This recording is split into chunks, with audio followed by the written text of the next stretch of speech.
From nearly losing it all to taking on the housing crisis, Ian Ugarte, co-founder of Small is the New Big, is on a mission to fight for housing affordability by developing a unique investment program in one of the most overlooked segments of the market.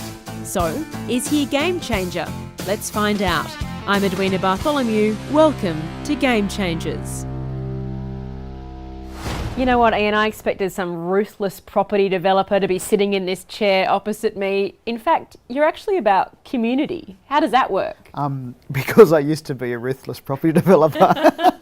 How does it work? Look, I as a property developer was creating the standard, everyday stock standard home that we currently would think is the great Australian dream. And for me, I'd got to a position where I thought I was going to be extremely happy with money in my bank account, and I was suicidal. Like I've already started, completely emotional about that time. And so we pivoted, my wife and I, Christine, pivoted and started looking at how we could create genuine connection within community by providing a diversity in housing. And that was by looking at the elegance of the houses that we put together, but more importantly, what the community actually really wanted. It's amazing that for someone who speaks about this all the time, you teach this as a living, but it is clearly still so emotional for you. I'm truly emotional in my life in general, and when we look at the people that just want to live their life comfortably, Australia has this massive housing affordability issue, and every day all these people that wake up that are renting are waking up with despair, insecurity and fear, exactly the same feelings that I was feeling. And all I want is to know that they've got some freedom and choice and some certainty and confidence in their life, and that's ultimately what we push towards. There's an incredible stress that people carry around with them, and you feel it in Australia at the moment. Will I ever be able to afford a house? Will I ever get ahead? Will I ever have any savings? You're trying to address that by literally turning the big into the small. So the small is the new big. Explain that concept to us. I mean, statistically speaking, if you're the age of 40 in Australia, the chance of you ever owning a home, if you've never owned one, is about 3% for the rest of your life. So you've got 40 to 45 years where you will now be renting a house. And so what we looked at is we started to look at the demographics versus the style of houses that we've had. And Small is a New Big is about creating brand new or taking existing properties and convert them into smaller micro apartments.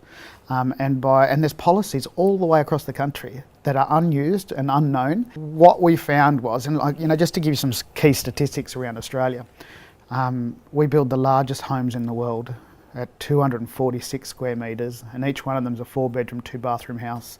We have 2.5 people in every household in Australia.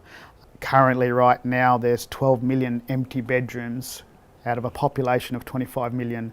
We've got 116,000 homeless people, and I can fit 22.6 Hong Kong houses in one Australian house. And so it's an absurdity to think that we build these large houses and only put 2.5 people in them. Small is New Big is about taking those bigger houses, creating smaller components inside them, and then the outcomes from that is amazing. You're not talking though about throwing up giant apartment blocks, because we see a lot of those and a lot of them are empty. Absolutely. So Australia's not ready to live vertically. We're talking about homes that people can walk out through a door and still get their toes into the grass. The biggest mismatch in our marketplace right now is that 60 to 80% of the people that are currently looking for accommodation are singles and couples. And 60 to 80% of our marketplace is made up of 3, 4 and 5-bedroom houses. So we have this massive market mismatch where if we can retrofit the existing bedrooms, we can fix that problem overnight. So no one loses out of what we do. There's a whole amount of pressure on the housing system that the government is supplying. And we're not talking about tenants or residents that are low socio. We're talking about doctors and nurses, and we're talking 55 plus women, and we're talking 70-year-olds that's taking their place, all employed and all have got jobs, except that because they can't afford to live on a weekly basis, they are putting pressure and they're on the housing waiting list, and they shouldn't be there. 1/3 of the housing waiting list should not be on that list. So now the government benefits for what we do as well. So not one single aspect of community actually loses out of what we do. Everyone gains. You're not just doing this for yourself and for your family, you're actually teaching this. Why did you decide to spread the word? Australia's 1 million self-contained homes short in the next 10 years. And so Christine, my wife and I, we could go off in our development company and aim at filling those 1 million that in the next 10 years, and it would be a really difficult thing for us to do it on our own. So if I could teach one other person to do exactly the same and they produce as many properties as we do, we're then filling that void. And the more people that I can put towards teaching this strategy to and getting themselves into a better position, we're then now going to supply the marketplace with the right style of property. And then I want to teach people how to invest in property so we can actually crush the property marketplace and it doesn't get used as a commodity. And that will take 10 years. And as strange as it sounds for a developer to say that, I think it's the right for every person in Australia to be able to rent a place, save some money, and within 3 to 5 years be able to buy their property. And this is how we do it, by doing these strategies. The next big thing for you is turning a racecourse into residential. Tell me more about that. This one particularly is what we call our Circle of Life project, and this is a racecourse that it'll be converted into housing, and the ring road, the racecourse will be the ring road. Internally there'll be a 4,000 square metre hall community centre that will be used as a church by 4 different religions. There's a childcare centre, a nursing home and a retirement village that integrate together so that the kids go and visit both ways twice a week. There's different style of housing all the way around, from tiny houses, 22 square metres, up to 4-bedroom houses. But those 4-bedroom houses have a studio, 1-bedroom and 2-bedroom. A young couple can buy one of those. They can live in the studio, rent out the other 2 components, pay down their debt, have kids, start moving into the larger ones, take the whole house if they've got 4 daughters.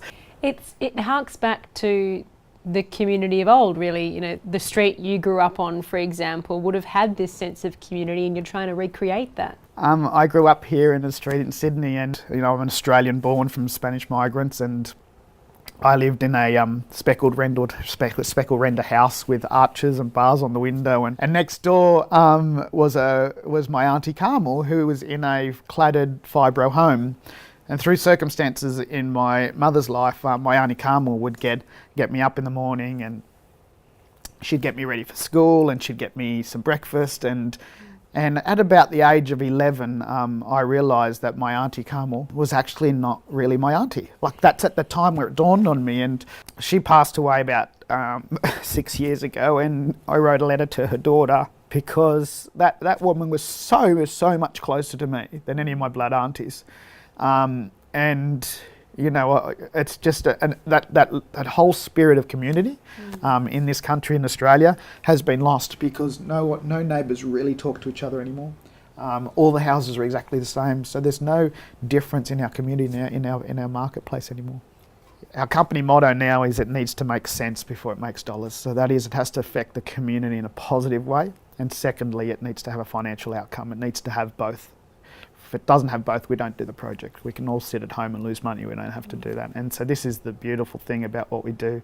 Well, Small is the New Big is clearly a business with a lot of heart in. It's an absolute pleasure to meet you. Thank you, Edwina.